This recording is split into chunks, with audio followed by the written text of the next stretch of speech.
Hello guys, this castle is becoming big. On this video we'll see how to create the foundations for walls using normal selection and mesh to points. The new nodes for this tutorial are subdivision surface, set position node, and separate and combine XYZ. I will show how I am using this, but you can combine it as you need. This time the node tree is wide but is handled to understand each part.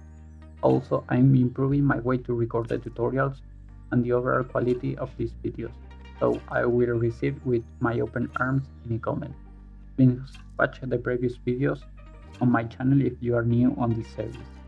The bonus tip for today is how to add fast and free material to this game. Stay until the end. First, we need the group input node. We'll use the lay geometry node as a method to wipe any don't need geometry.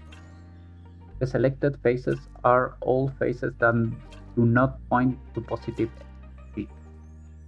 After this, I split edge to better normal direction. Now I will use mesh to point node with the selection equal to my wall material and the boolean switch deactivated. We'll change the point position over Z values with this node, position node, and separate XYZ. I want to use the X and Y position of the points but not the Z value. I want to control over this. To create the actual foundation, I'm using cube with subdivision surface of 1. This method is faster and cheaper than use a cylinder, but it's not free. You can see the timing here. After this, we need to realize the instance. This step applies the scale of the base in geometry and allow us to position the created vertex, edges, and points. For that, I'm using the set position node, selecting all the faces, pointing Z negative, and repeating the separate and combine XYZ method to bury on the ground all the foundation. Now, I will repeat the process but with the facing pointing Z positive. With this, I can set the height of my foundation and we can modify the base of the wall with the scale elements node.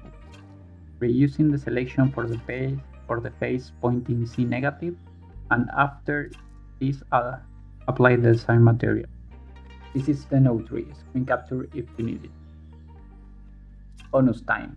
You can add fast material using the Blender Kit add-on. It's free and it's very easy to use. You can download 2 meshes, scenes, HDRIs, and brushes for sculpting and texturing. That is all. I hope you like it.